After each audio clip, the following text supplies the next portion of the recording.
Happy Easter to everybody. Welcome to the ADHDads podcast. I'm JJ. And I'm CJ.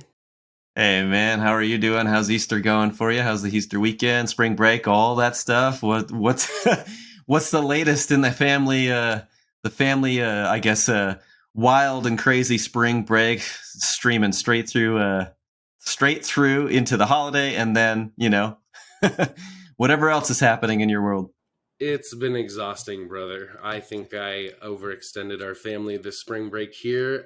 We had a lot going on, 2-week spring break and then Easter here, and family visiting. You and Cohen came out and we did a 5-day run of theme parks, beaches, and zoos, and got some bonding time with the kids, which is totally worth it. But man, am I tired, I'll tell you. Yeah, man.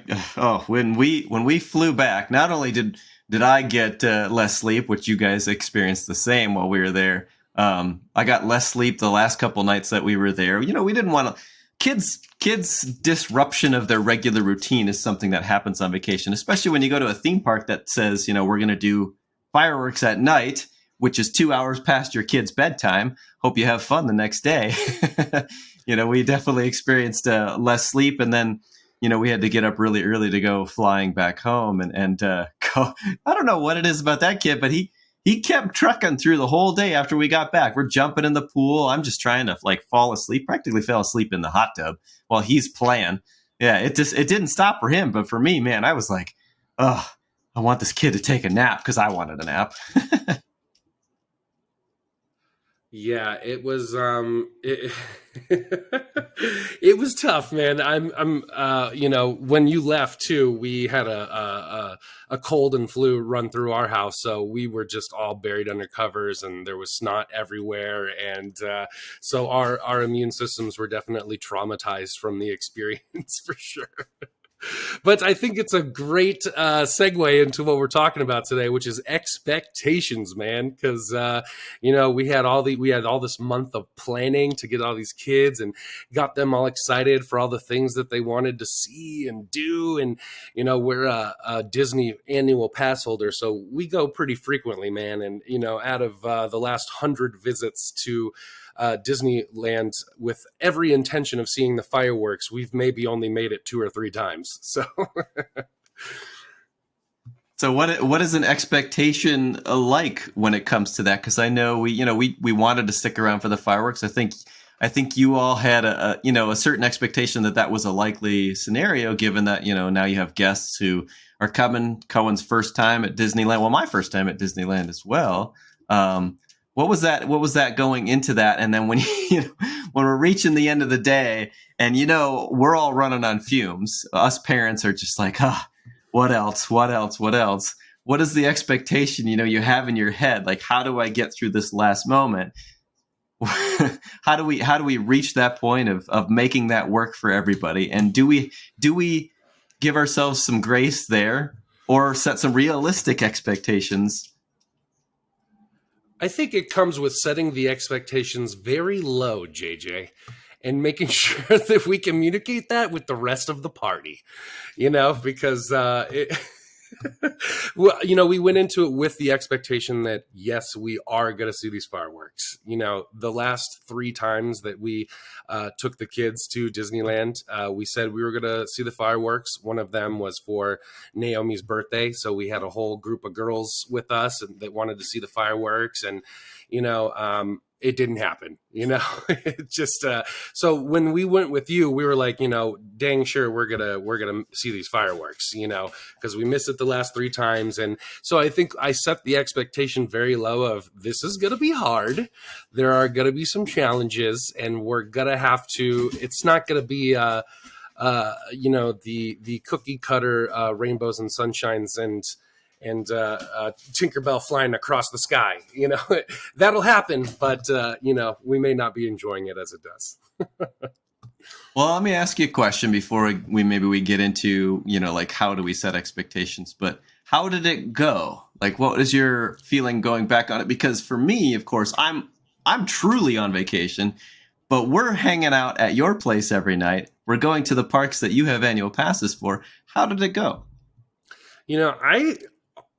now that everything is said and done, and I've wrapped up a week of solitude under my covers with a head cold, and I've had time for self-reflection.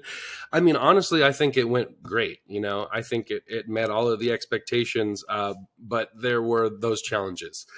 Excuse me.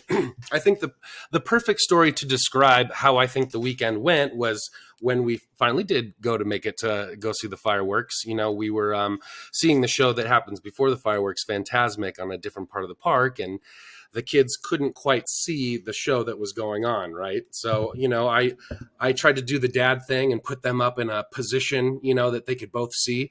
So I had both kids on my shoulders, man. I had one on my left arm, and one on my right arm. And I was just lifting them up with both of my arms, just struggling. Okay, got to make it 15 minutes of this, and my back was giving out. I could feel the cramps setting in and the heavy breathing starting, and I had to readjust at one point. I had to set them down, and I put Naomi on my shoulders, and Aubrey was in front of me on my wife's wheelchair. She's recently diagnosed with lupus and makes getting around the theme parks a little more difficult. So she has her wheelchair, and I've got Aubrey standing on the handles of the wheelchair as Naomi's sitting on my shoulders. And I'm just holding Aubrey's legs to my chest, just bear hugging. I'm trying to support her weight. And, oh, man, I'm going through that and trying to do that as long as I can. And, I got to switch again. So I switched the girls. Naomi's on the wheelchair and Aubrey's on my shoulders. And, I've been reading a lot of Dave and Goggins books lately, JJ, about, this guy that runs these ultra marathons and on broken shins and his toenails are falling off and he's got, frostbite on his toes as he's doing these 100-mile ultra marathons and, the mindset that it takes to get in there. And, I'm like, how can I apply? That's great. I don't want to run ultra marathons, but how do you get it? How can you tap into that mindset, that extreme way of thinking as a dad for the intentionality that we want to have and the memories that we're trying to create? So I'm just sitting there like so proud of myself, JJ, like, oh man, I'm killing it as a dad. These kids are going to be so grateful. Look at me over here. I'm just like, oh, the pain means nothing to me. I'm in my zone, making sure these kids are having a good time, killing it, and then Naomi in front of me as I'm holding her goes, I'm not comfortable. I want to go on your back, I said, I can't do that, sweetie. There's people all around. I can barely hold, up right here. Like, it's 5 more minutes. Let's just wake it, make it. She goes, you don't care about me. You're not even thinking about me. You don't care if I'm having a good time. And I just deflated, just. And my wife was the one that called it. She was like, that's it. We're out of here, We started dragging the kids out of there and meltdowns are ensuing and we're the family that's trying to get out in a hurry, Mama had to pull, our little neurodivergent child aside and we had a talk and we ended up finding a nice place for the second half of the fireworks show. And it all worked itself out, with some life lessons and some patience. But I think that was just a perfect example of, man, we break our backs as dads. We try so hard to ensure these kids aren't going to experience any of these hiccups and they have the most wonderful time. And sometimes it can not even register on the brains of our little ones, huh? Yeah, I mean that was true for my side of things with Cohen. Some of the stuff I think when you go into a vacation or go into something kind of out of the norm from your schedule with your kiddos and kiddos with ADHD, there's certain level of expectations that or certain things that we want to prompt them with so they're aware and they understand what to expect in some ways. But we don't want to, of course, like stick to a strict schedule because then we're going to end up disappointing everybody, probably especially ourselves. But, with that in mind, there's all those little moments that we can't specifically predict. And like, that's what you experienced. We got to a spot that looked looked really good when we first got there. And then we realized there's actually other human beings. They're going to file in and they're going to file in front of us. And then we're going to have our kids down here. How do we get them to be able to see? Well, now Samson's got to be called up and carrying all this weight on his shoulders in order to make this work. And so there you are. You're like, well, I got to shift. And you, like you said, you set your expectations to a certain point, and the rest of that was, I'm going to go with what I know, what I understand about myself. Sorry, I don't know why my dogs are acting up in the background. I didn't expect that, by the way. And then, we go with it. So with me in the same moment at that last, that Fantasmic before the fireworks show, Cohen wanted to be on my shoulders for good reason. And I told him, I said, I can put you on my shoulders. I didn't have 2 kids to put on my shoulders. So it was a little bit more realistic expectation for me to hold up 1 kid. But you had asked for my assistance right when I was putting Cohen on my shoulders.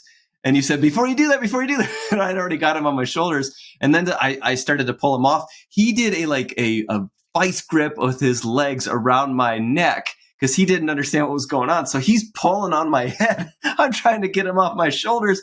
And then I get him off my shoulders and he starts crying. I mean, he is crying big tears. He goes, "You hurt me." And of course, my initial thought and response was, well, if you would have loosened up the dang grip on my neck, maybe we'd not be in this position. But either way, I helped you. And then I took him off to a different place to kind of help him soothe a little bit. In the back of my mind, I'm like, this kid, if he would have just listened to me. So wasn't good communication in that moment. But then we got back to the show, and it was going on. Honestly, I didn't see much of anything except for a spray of light up in the in the sky here and there from what was going on down in the water. And they have a pirate ship that comes in, and the characters are on it. It's a pretty epic show. But of course, what's on a pirate ship? Cannons. What's one thing my son is really sensitive to at any given moment? Loud noises. So then, boom, we started hearing the cannons, and he just started crying, like his tears are falling on me. And I'm like, all right, we got to exit again. So we exited, and he took a while to kind of calm down. And in those moments, I'm not expecting at any given moment that my son's going to break down and struggle, but it was a long day. There was a lot going on, tons of energy, tons of carbs and sugars being shoved into a little kid's body. I'm prepping him, or I'm setting him up for an emotional breakdown at some point. So it was bound to happen. It's just in those moments, sometimes I'm not expecting that particular moment. How do I adjust? How do I set myself up for realistic expectations with my kiddo? I think in some ways it was a great success. And in other ways, I thought, well, I could have done better here. I could have done better there. But in the grand scheme of things, when I look back on when we were talking about coming to your place and hanging out for the week and going to the beach and stuff, I didn't put expectations on it that would have prevented my son from having a good time regardless. When we were walking out, like you said, possibly leaving the park because of what was taking place before the fireworks show, Cohen's like, "Where are we going?" I said, "Well, I think we're leaving." And he said, "Okay." And he was good. But then we shifted and we went back to the fireworks, and he was thrilled with the fireworks. Either way, because of the week not having too much of a, meticulous schedule put in place that I was going to present him with, he was along for the ride in many ways. And there were many times too where he said he didn't want to go on this ride. He didn't want to go this ride. Maybe I'm ready to go home. Even at like noon, he said that one day. I'm ready to go home. And I said, "Well, buddy, we're actually with our friends. We're going to do a bunch of fun stuff, including this and that." And he says, "Well, I don't want to do that." I said, "I understand. The group's going to do that. We talked about doing this as a big group. So we're doing this with friends as well. So we're going to check it out. I think you'll end up liking it." And his expectation at that point, I believe, I can only assume for him, was that, we're going to do the next thing, and then we're going to take it easy, and we're going to have fun, and we're all going to be together. And that was as far as he was going with it. Then he got on a ride, had a blast, and he's like, "I want to do that again." And I told him, "Well, we could do one, and then we got to go on to the next fun ride." So I kind of kept going back to the idea of how can I expect to make this work for Cohen? I didn't try to oversell anything. And that really helped us succeed in day to day. And overall, the week was a success. It did not go as planned. Man, we also went, listeners, to Universal Studios Hollywood. And they recently opened Super Nintendo World. And my son is obsessed with Mario. And when we got there, we found out that everybody else wanted to go there too. So if you wanted to hit 3 coin blocks, well, you can wait 30 minutes to hit 3 coin blocks and then move on to the next thing and buy this and buy that. And next thing you know, you spent $200 on top of your ticket just to hit a couple coin blocks. It was a little bit bonkers, but the kids had fun, I believe. Cohen at some point actually even said, I'm ready to go to the next thing. In Super Nintendo World, the thing that he had been talking about all the way up to the point of going on the vacation. So his expectations, honestly, he was pretty mature for the most part in handling what he was expecting. So it was good.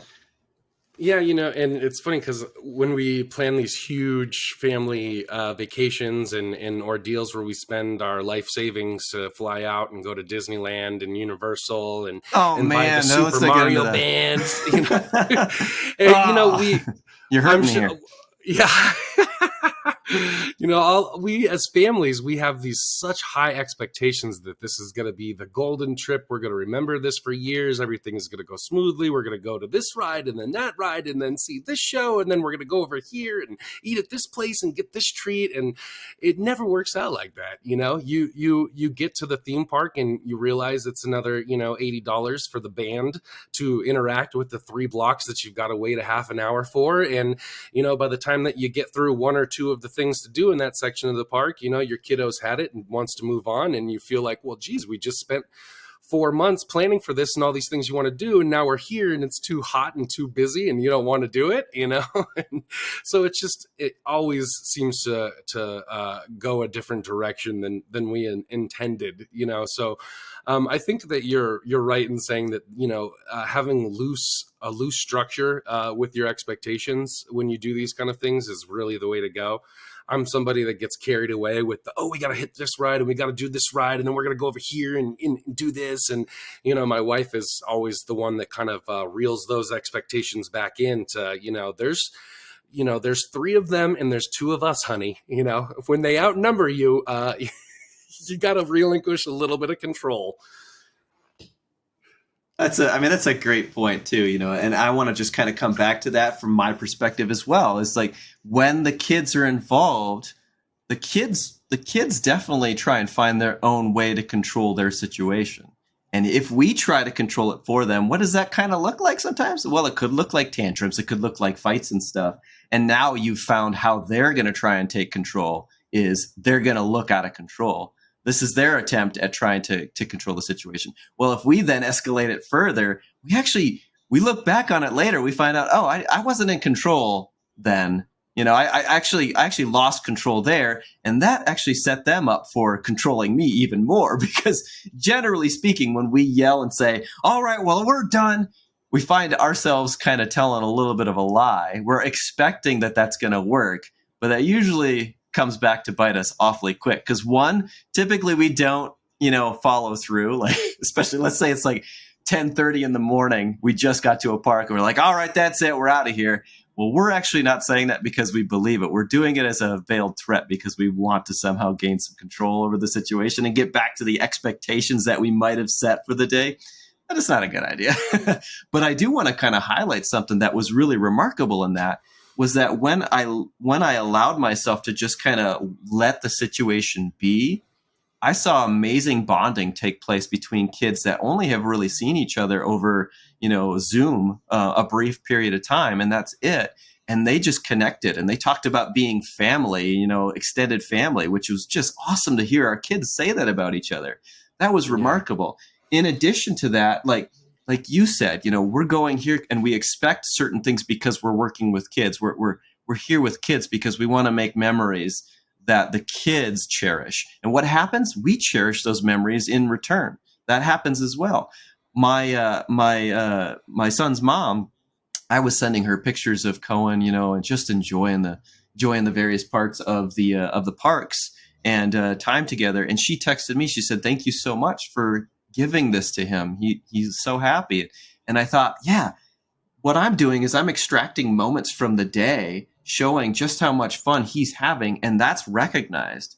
So I am allowing myself to say, this is going to contribute to the overall happiness of everybody's day by allowing him to just be in those moments. And when I'm in those moments with him, those are usually the moments that are most successful, the happiest. And I've lowered my expectations because I'm not trying to drive his moments as much as I'm allowing him to be himself. That's awesome. And in addition to that, one moment that was really a big highlight for me, and I feel proud as a dad, is, Cohen has had a lot of reservations about some experiences, especially things that are loud and big and maybe a little bit kind of fantasy. To him, they're foreign and they may be a little scary. So you went and got your picture taken with that big velociraptor at Jurassic World. And I asked Cohen, I said, "You ready to do it?" And he said, "Oh, no, I'm a little scared." And I said, "Well, okay, well, buddy, this is probably our only chance to take a picture with him in case you want to do it." And he said, "No, I'm good." Well, then there was the Jurassic World ride over here, which he's like, he saw the people coming down. He's like, "No, I'm out." Well, the kid is a huge dinosaur fan. So I was kind of like bummed for him that he didn't want to experience that, because we're not going to be back there next week. But later on in the day, he said, I want to go see Blue. We were in a totally different area of the park. And I said, you know what? Yeah, if he wants to try this out, let's make it work. So we went, and he got a picture with Blue, many pictures with Blue, and he loved it. And then he said, "I want to do the Jurassic World ride." I was like, are you sure? And we got in the line, and we got on the ride pretty quick. And right away, there's like these giant, ferocious meat-eating dinosaurs in your face. They're loud. He's got his headphones on, and he's feeling pretty secure. He's doing well. We get to that big drop where you got the T-Rex and the other one right in your face, right before you do the huge drop. We go down the drop, and he hits the bottom, and he goes, "I can't stop laughing." He had a blast. So what did I do? I didn't place some sort of expectations on him that he must do it, and then I take control of the situation, saying, "No, we're going to do this. You're going to have fun." Instead, I said, "Okay, buddy, I understand." Felt a little bit bummed, but then just let it be. And then later, he came back to overcoming that fear and made an absolutely amazing memory that he wanted to relive over and over right away. And that's because, honestly, I think because I allowed him to take charge, to take control, and expect from within himself something for himself, rather than me saying, "All right, I expect you to do this, and now you're going to have fun." Yeah, no, that was a really cool moment because, I know that Cohen loves dinosaurs. Every time I've seen him on Zoom, he's playing with some dinosaurs and giving me some dinosaur trivia. So, I thought that would be a big part of the park that he would enjoy. And you had kind of been talking about his excitement, talking about Blue and the dinosaurs and stuff. So when he didn't want to do that, I could see the disappointment in your eyes as a dad, like, "Oh, man, we had just spent the last 3 months, building up this expectation of this. And then we get here and it, he had a little bit of hesitation, but I thought that was really cool that he garnished the courage to go over there and do that after all. We were talking about, I told you a story about when I was 6, 7 years old. My grandparents made a deal with me one summer that, if I had filled up this piggy bank, that they would take me to a theme park of my choice the next summer, either Disneyland or Universal. And man, I've always been a huge, movie fan, and Universal was the place I wanted to go. They had the Terminator ride, and they just built the Jurassic Park ride. So I was like, dude, take me to Universal. That's where I want to go. What I didn't know is that my grandparents thought that, they did that one thing where you give a choice to a kid of one option that you think they're going to choose and one that you think they're not going to choose. And I chose the one that they didn't think I was going to choose. They thought I was going to go to Disneyland. What 6 or 7-year-old doesn't want to go to Disneyland? We got this. Yeah. The next summer rolls around, and my cousin was coming out too to do this. So he was part of that same deal. And he wanted Disneyland. I wanted Universal. It was a big thing. And my grandparents were trying to convince me, Disneyland's better. Don't you want to see Mickey? And they have all these rides and all this stuff to do. And I was adamant, man. No, I want to go to Universal. You told me I could choose. So we end up going to Disneyland. I didn't get my way. And, I was so resentful for my family for that for years, man. I took that into my life as the story that I was telling myself of no one listens to me, just like Naomi on my shoulders. No one cares about me. No one's thinking about me. No one cares about my opinions. And we got to Disneyland and I couldn't take a picture with Mickey Mouse. I was scared of Mickey Mouse. Imagine how I would have been with the Velociraptor at Universal or the T-1000 at on the Terminator ride. I would have lost my shit. My parents made the right call by having some sort of expectations on the trip and what I could do and what I wanted to do versus what I actually could. So man, walking around at both of those parks when we had all the kids with us, it's like 30 years had finally come back full circle to that memory. And I go, oh man, my parents may have had it right there by trying to protect me from the scary stuff at Universal here, But again, the stories we tell ourselves, man, so. And it's tough. It's tough too, and I feel for anybody who is trying to not only, create memories and have a good time with their family, but then when they invite another family to join them, having to navigate the expectations or just the wants of the kids. There was a moment at Universal where Scooby-Doo starts walking by us, and Cohen's like, I want to meet him. Like, sure, let's meet him. So I just took him and ran off to where the Scooby-Doo and the gang was, and we took pictures with them and stuff, and you guys kind of hung around, and I was very grateful for that because I don't think that that's something that everybody would feel they could do. They would be like, well, I expect everybody to stick with the group. And so I was just really glad that, we had such a good, back and forth and, again, like we talked about expectations even leading up to this vacation. And I think that really set us up for some great success. Still, of course, we also expected to be stressed and tired and beat up and, just kind of done, but still, at least we understood that that's what we were going to get ourselves into at a certain point. So that helped a lot. And your memory does make me think of something that I experienced a few years back. It's definitely not to the level of disappointment that you probably felt in the moment. But my parents decided they wanted to get all of their kids and their grandkids that could come on this vacation to South Dakota. And honestly, South Dakota, not a lot of kids of a certain age are going to be like, oh my gosh, South Dakota, I can't wait to go discover America. They're like, I want to do all the fun, high level, like technology vacations, something maybe on the beach or whatever, middle America and, upper Midwest. Maybe that's not quite of their interest. So we all sat around this big table. There was over a dozen of us. There were over a dozen people sitting around this table. Most of them were, in their 20s or younger at the time. And the first night, my dad says, okay, not everybody's going to want to do what everybody else is going to want to do. Some people want to do something, some people want to do something else.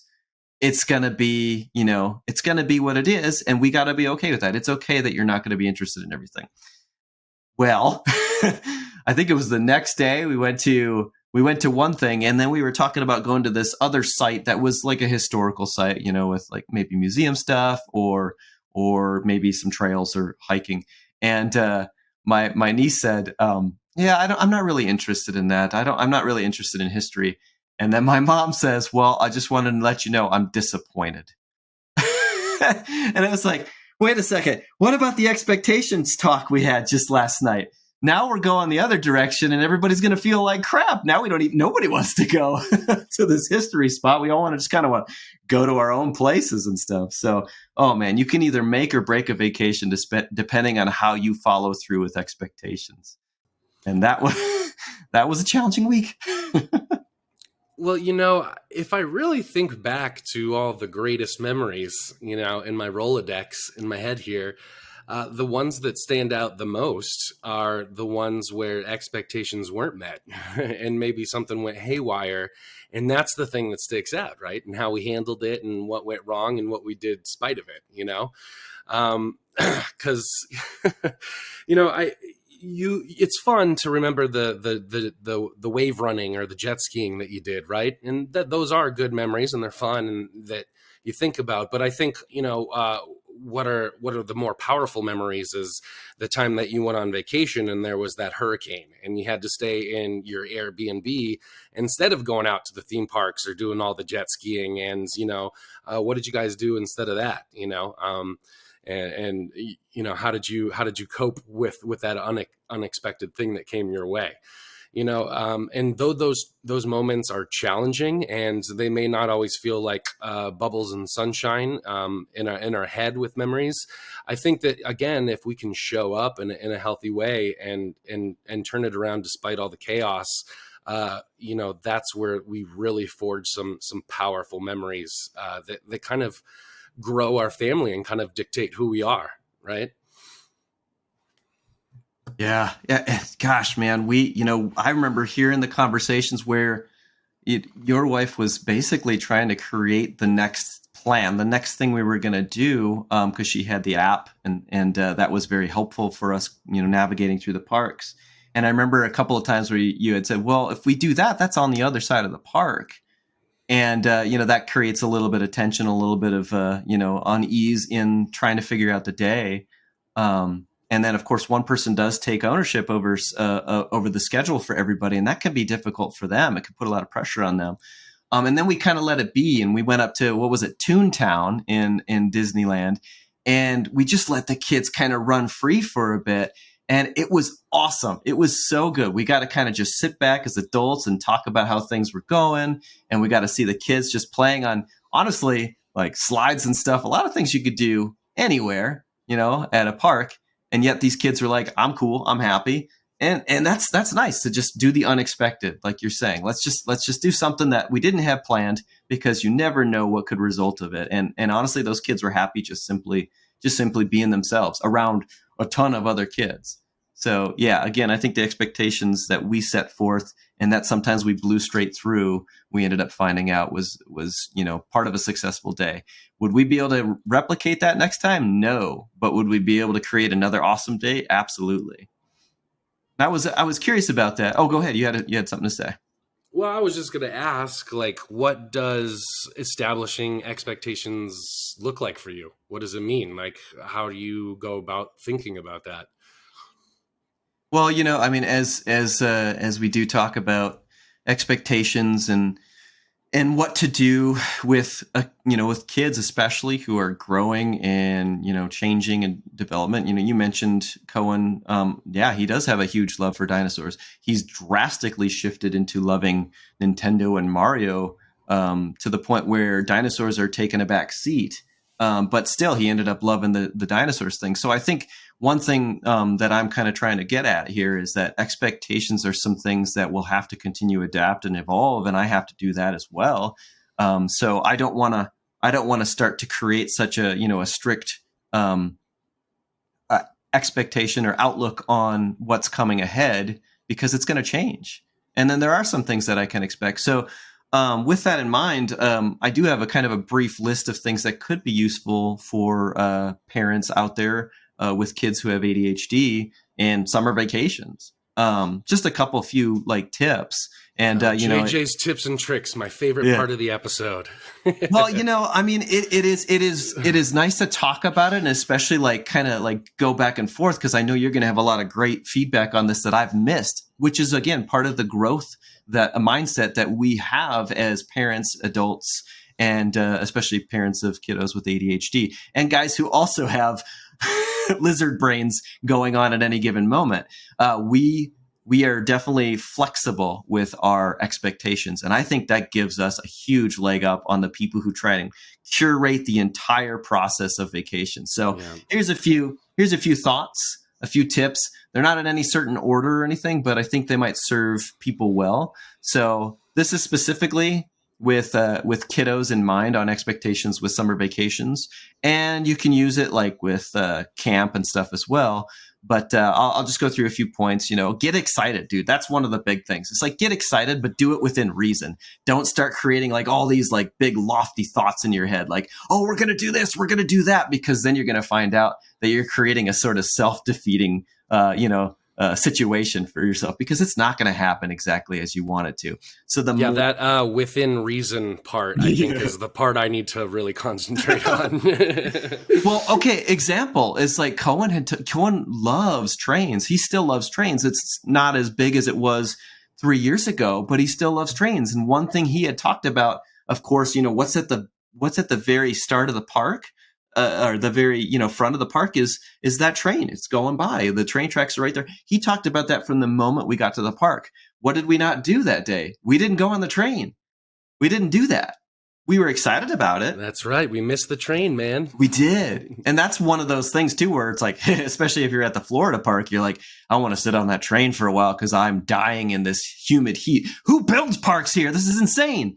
So, we missed the train opportunity, but he was okay. He did fine. So we got excited about the train, and I kind of told him, I said, we do have a lot of fun things we're going to do today, and we're going to definitely try to get to the train. There's a chance it might not happen. And he did not in any way start to complain about that. He complained about other things, but it's okay. We talked about that earlier. So I think, getting excited, but within reason is really important. I'd say create a schedule, but again, that's a schedule that's flexible. It's not a schedule that says we're going to do this, then we're going to do this, we're going to do this, we're going to do this. For example, buddy, we talked about how many things we were going to do while Cohen and I visited. I think we missed a few of those, and that's that's okay. Yeah. My wife again had to pull that within reason part. She kept having to remind me, they're only here for 5 days, right? And we're going to 3 theme parks, and you want to go to the zoo and the beach. And you know what, buddy, is what I just gotta highlight this for you and for the listeners out there. Your response to that is one of gratitude and understanding. When she says that, it's not one of like, well, I'm gonna fight you on this, and if she brings out the phrase "I told you so," your response is not in anger. You guys have a very good communication style with that. So the expectations back and forth are very healthy. And when you are told that, and it's like, it didn't happen, you generally come back with an attitude of gratitude, and that's a phenomenal way to have those types of interactions. Yes, go ahead. I've gotten pretty good at recognizing some of my quirkier expectations, and so I think I've gotten pretty good over the years at having a little bit of grace and being like, yeah, you're right, I did that again, trying to do too many things.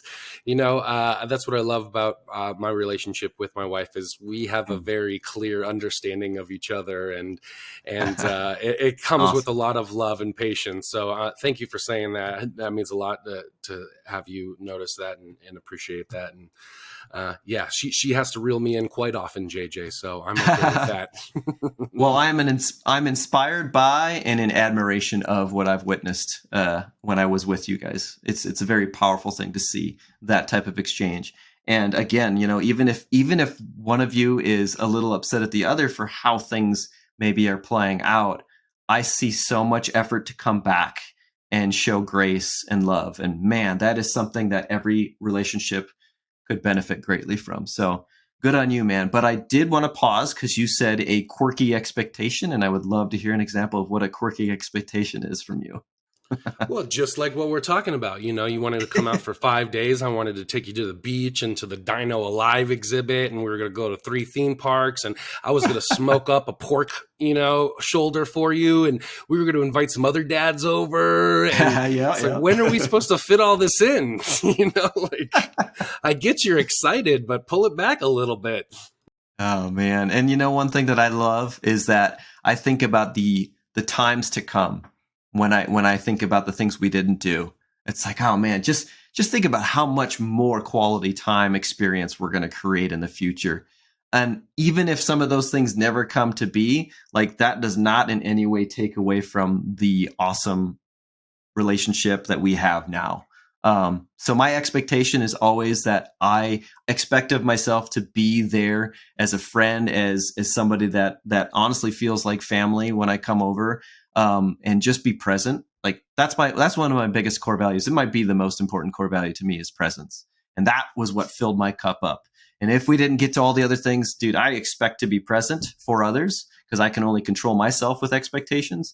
And that honestly, I was, awarded with so much as a result of that. And so I truly thank you guys for the amazing hospitality and cleaning up all the messes that the kids created, some very unexpected.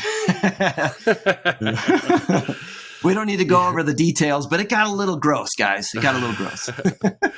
Well, we all have different expectations in our different roles going to this, right? I mean, you're coming here from out of state. You want to make sure that, your money is well spent and that your kiddo is having a good time. And you also want to be respectful of our living situation and space. And, you're trying to navigate that. And my wife is over here trying to play the ride master and set us up for the next ride we're going on and have the map and kind of, designing the day for us as she's in a wheelchair dealing with a lupus flare up and, isn't 100% on her game. So she has expectations that she's set with Naomi and wanting to stay for the fireworks, but she's also battling with her body and her own expectations. And, I'm running around with the chicken with my head cut off, making sure that you're having fun and the kids get the treats that they want and that my wife is comfortable in her wheelchair and that everybody's got water and that we're all going to be fed and, that everybody's got medicine and, So, we all enforce these different expectations on each other. And, a lot of the time when families go out on these vacations and these super, epic adventures and meet up with other people, we oftentimes those expectations butt heads and we don't communicate them, because we're too busy caught up in our world trying to deal with our own expectations. So I do want to, I know I have the list I was chatting about, but I do want to kind of circle back around something I think is really important to kind of talk about a little bit. And I'm asking it of you because, you said something that resonates with me, is that sometimes, with our expectations, we have a realistic expectation for the situation, and then somebody wants to, dare we call it, please everybody. You didn't use that phrase, but sometimes that's what it feels like. It's like, I got to make sure they're happy, I got to do this and that. And then we find ourselves being hard on ourselves because we're expecting too much of ourselves. How do we, while we did have a successful week, how do we kind of rein that in so we're also being realistic toward ourselves and not being hard on ourselves? Because again, of course, the only person we can truly control is ourselves. If we're showing others that oh, I didn't get this done, I just didn't do the things I wanted to do for everybody, and not everybody's happy. How do we battle against that? How do we accept that we actually are doing a great job? I mean, we just talked about it, like actually looking back on the week was pretty good. Cohen had a great week, and I know there were breakdowns and meltdowns and stuff, and things didn't go exactly as we expected or thought they'd go, but we still looked at it as successful. What is it about coming back to ourselves and still saying, like, oh, I want to do this. I'm not making everybody happy. I want to please everybody. How do we manage that? I had a few moments as we were kind of walking around the parks and the kids were giving me some defiance, and some of the things that we were trying to organize. I think I had a couple moments where I was kind of walking next to my wife and said, like, God, I'm just trying to make sure everyone is having fun, and no one seems to be having fun, And she was very supportive in her verbal affirmations of like, you're doing great, honey. Like everyone's having a blast, like this is just it, So I'm very thankful that I have a partner by my side that I can kind of, ricochet those insecurities off of, and she can kind of help me filter it in a more healthy way. But, when I think of expectations and how I kind of go about organizing them in my head and behaviors is, I think I kind of more concentrate on the fallout if the expectation isn't met. What do I do when everybody else is melting down and doesn't want to go on this ride and wants to go home early, or we've wasted the money, or, how am I going to show up? Am I going to be frustrated and yell, or am I going to say, it's okay, we can do that another time, or we can go here instead, or let's compromise, or let's figure out how to communicate a compromise to the kids, without raising my voice or tone. So when I think about expectations, I often think of it in a twofold thing of what am I expecting to happen here, and how am I gonna show up when it doesn't? Yeah, so uh, that's fascinating to me. Like you, especially with something when there's multiple people involved. Uh, if there's a goal that you're trying to achieve at the end of the day, like, is that something that is measurable? Maybe not. Maybe the proof is in the process, like just going through the day and letting the day be. Is that something that actually provides us with the success that we might feel, instead of saying, like, if this doesn't happen, the day is a failure. If this doesn't go this way, then I've done this wrong.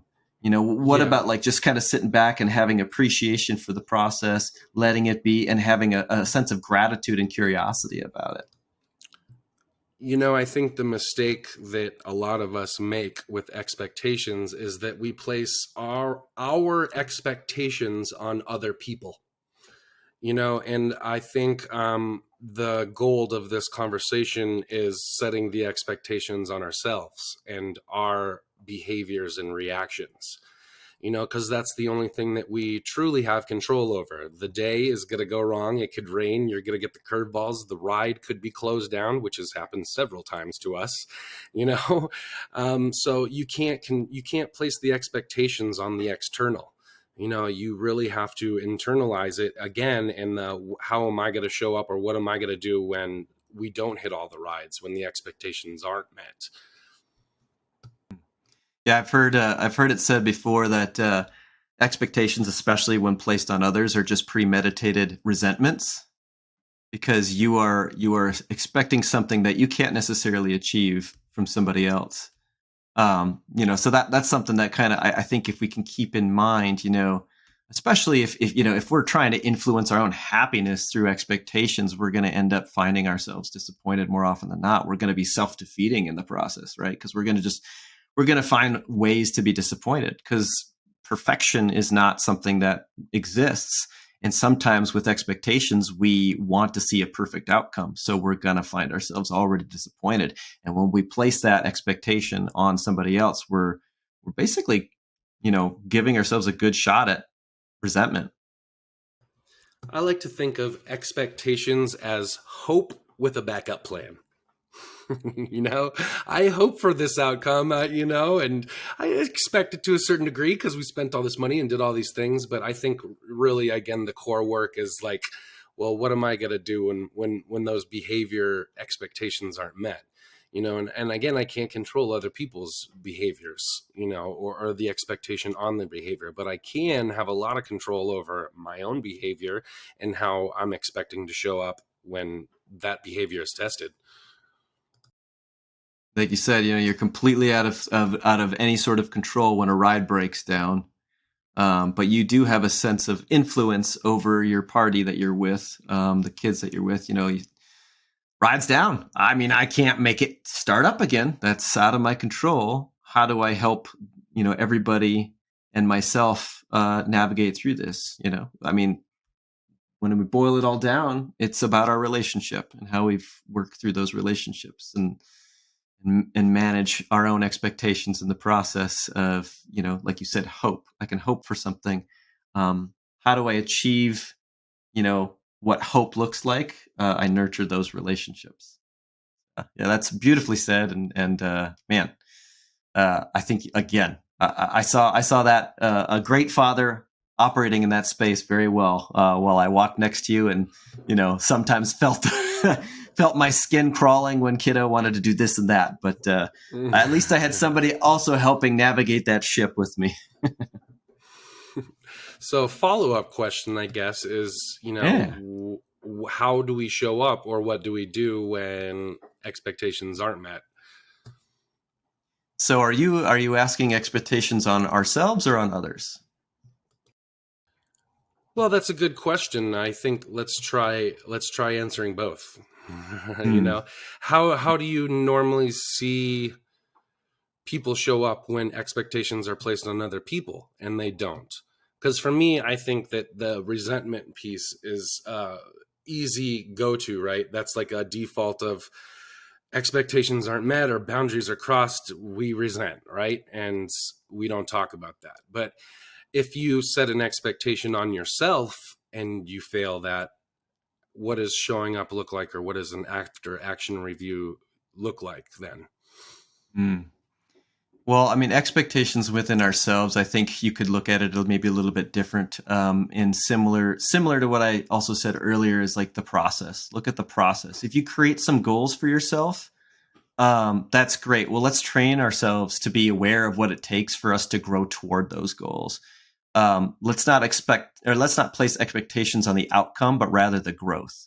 Because if I say, well, I'm going to get in shape and I'm going to lose 10 pounds in the next 2 weeks, I mean, that sounds like a pretty unrealistic expectation. Are you setting yourself up for disappointment, or are you going to create some process to work toward that goal and be proud of yourself along the way? That's going to work really well in your favor. You're not going to be able to be, an Olympic athlete in a short amount of time. So let's be realistic about it.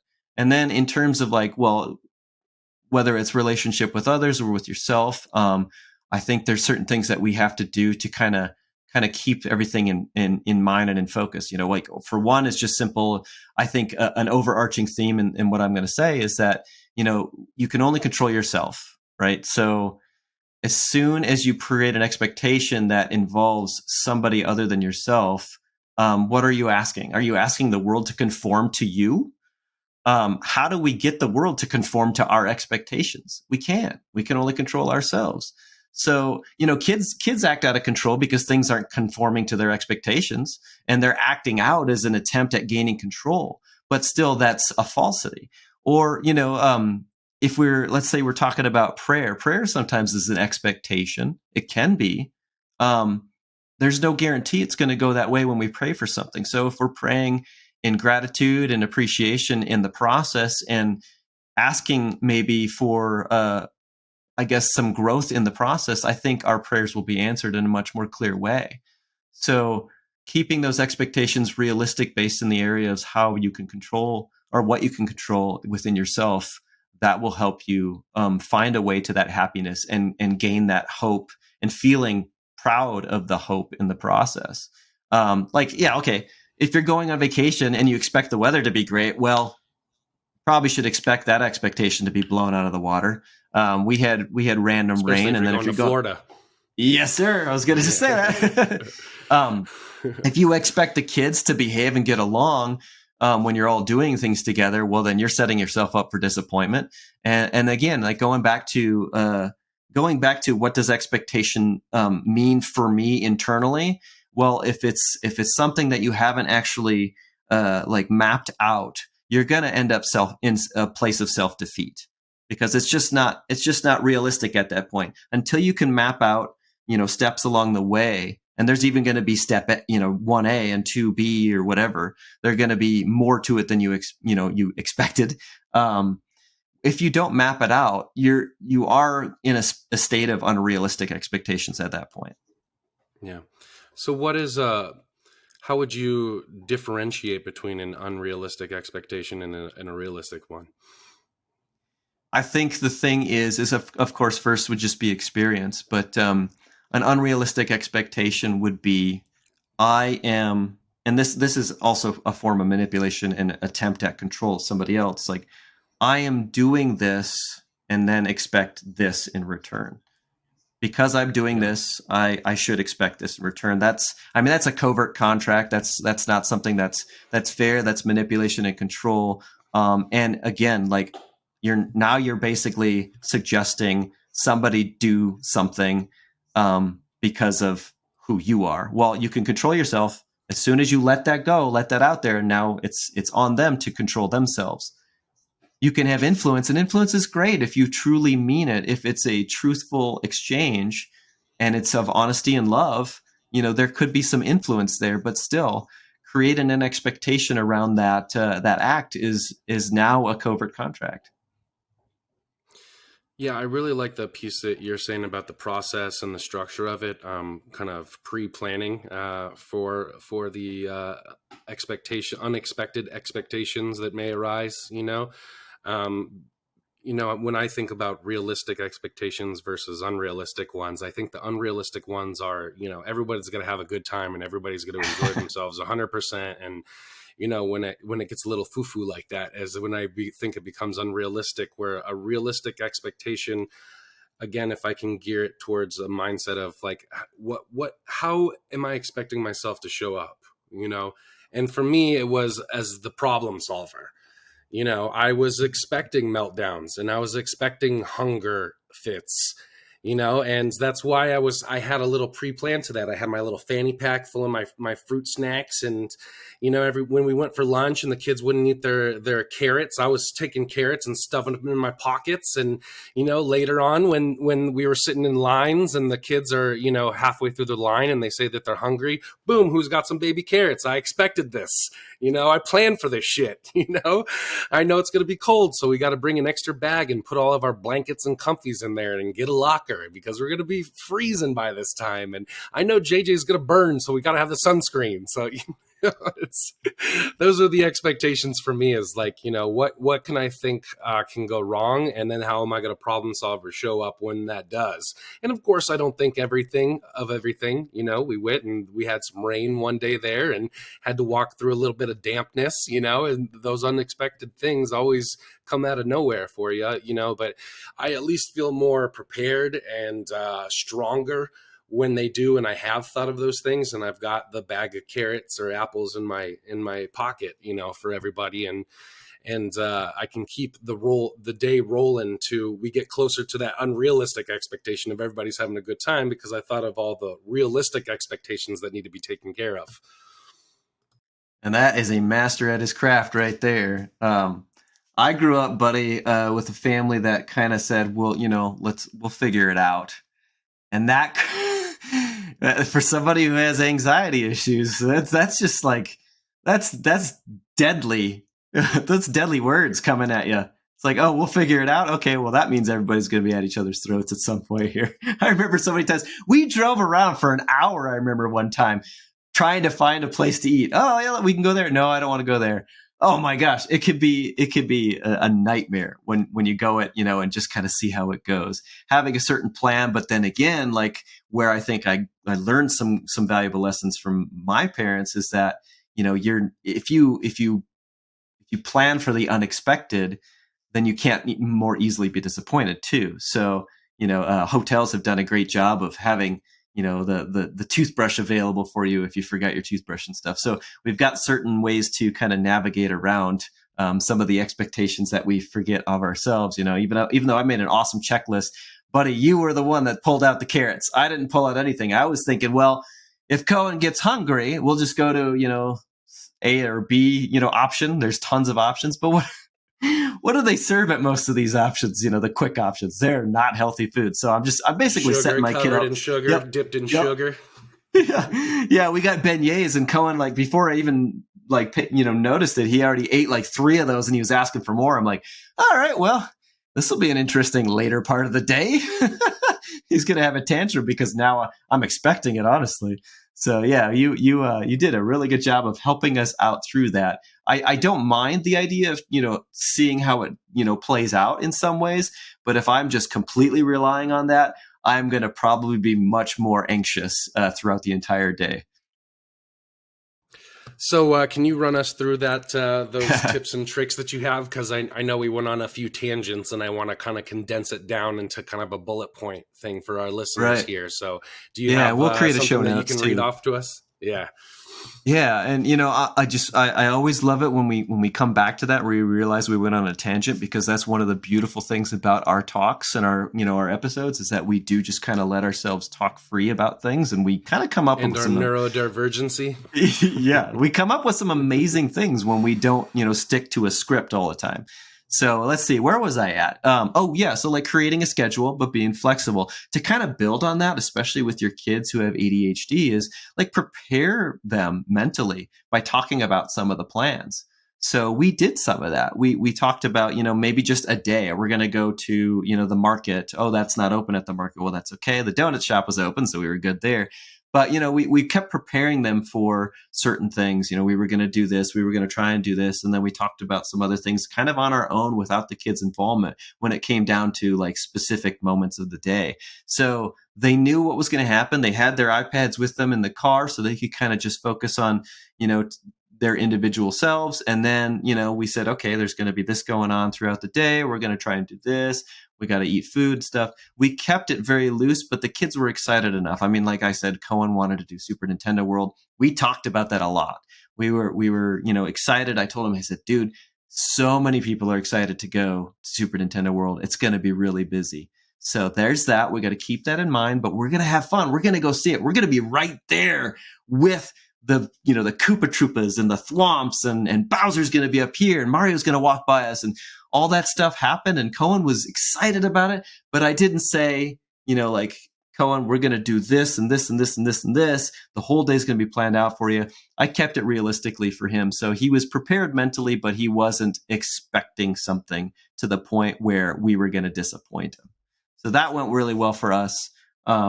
And I know the crowds were insane. So prepare your kids mentally. Create a set of rules and stick to them. Honestly, I didn't do a very good job of that sometimes throughout that trip. That still turned out okay. And I think the thing that I want to just point out too is when you're doing a trip, you're doing vacation stuff, it's a little bit out of the ordinary. But when you create a set of rules for that vacation, make sure they're kind of still aligned with what you do at home. So it's not throwing your kiddos off, especially with kiddos with neurodivergence. We do want to create structure at any point we can for them, because that helps them feel safe and secure and gives them the opportunity to understand where they're at. When you throw them in Disneyland and there's kids everywhere and it's easy to just run off in a different direction, having that set of rules ahead of time will really help save you and them from a lot of pain that could possibly happen. Luckily, I think we managed that for the most part. I know there were a couple times where I did the bad parent thing where I more or less said, well, if you do this and, if you continue doing this, then this. And I don't think that's good to, shell out a veiled threat, but I was guilty of that. Yeah, we had a few of those, we both did as parents. We both had a, get in line or we're not going to stay for the fireworks kind of conversations. Yeah. And it only took a couple hours into the day that the kids figured out that those were damn near empty threats. And, we had no plans on enforcing them, really. And they're so Jedi amazing at this stuff that they don't sit back and think, oh man, I just realized I got control in this situation. No, they just already are in control and they just go with it. Yeah, I could see Naomi's brain working of, what do you mean? The last 3-4 days you've been ingraining in my head how important it is that JJ and Cohen get to the park and get to see all these things and do all these things. Mind. You're really gonna tear them away from the park? Yeah, right, Coley. Oh man. Smart kid. I love that kid. That's amazing. And man, that's stressful too. So, one thing that we kind of just ignored, but, with ADHD kids, maybe it's okay sometimes. I don't know. I wrote, make sure you still have time to rest. I did not get the rest I needed. I don't think Cohen did either. That's what we forgot for sure. Well, they set it up for you. It's like, okay, the cool night shows, well, they're at night. So, bedtimes are just going to be destroyed. And, one thing too, I got to say, like, we create a space of, chill for us when we give them the devices at the end of the day, so they can stick to themselves and they're not, in this space where like, oh, we're just going to fight because I don't have anything else to do. We put him in the devices, but you know what? My kiddo doesn't go to sleep when he has a device. So he was up really late. Yeah, he could have gotten more rest. But then again, like I said earlier in this episode, we get home and I'm just dead and he's still like playing in the pool and stuff. So I don't know, maybe this is an exception for me, but I still believe making sure you make time for rest is of the utmost importance. So anyways, the last point that I put is, like what makes your child happy, special, and loved? What makes them feel that? I can say continue to support that through vacation. When we're running around off track because there's so many things and so many people, it's easy to forget about maybe how your little one is kind of analyzing this new space and new rules and new environment and new family and people. Yeah. So, highlight that. Like when we're trying to make everybody happy, sometimes we're making everybody miserable. Like, we got to do this, we got to do that, we got to do this, and the kids are like, I just want to do this, I'm happy. And sometimes we try so hard that we're ended up making it hard. And I think that there are apps for the individual parks anymore, so you can essentially create a schedule for your day through those. Now, those aren't 100% reliable, so we have to kind of give ourselves flexibility again, like go back to the other points through that process and be appreciative and grateful of the process. Toontown was the great example that I can give from that. Is like, we got all the kids up there, they're running around on equipment that Disney has themed to themselves, but you could still find this anywhere else. And the kids were happy and we were relaxed. It was a great example of how do we get back to the point where we're just happy, everybody's chill, we're not placing expectations on ourselves to do this, to do that. We're just in the moment, we're appreciating that moment. The proof is in the process. Yeah, good stuff, JJ. Really appreciate all the tips and tricks and information that you gave us today.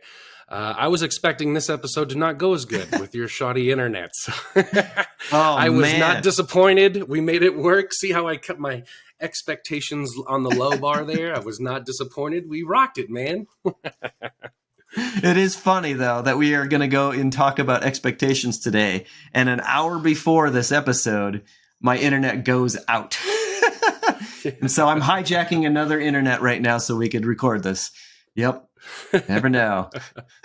See, you problem solved. You went through that process, man. You expected to show up as the problem solver. Love it. Well, thanks, guys, for listening. And not to worry, we will put JJ's tips and tricks in the show notes, along with that weird David Goggins book I was talking about. So all of that info will be there for you. And thank you guys so much for tuning in to this. I hope you didn't expect too much and were disappointed. But please like, subscribe, share, comment. We love hearing from you guys. We love hearing feedback. So please engage with us and share this podcast with another listener or a parent or anybody else that maybe has a neurodivergence, because we love kind of adding tools and information to our arsenal. So thank you guys for listening. We always appreciate the support. I'm your host, CJ. I'm JJ. And until next time, this is the ADHDads.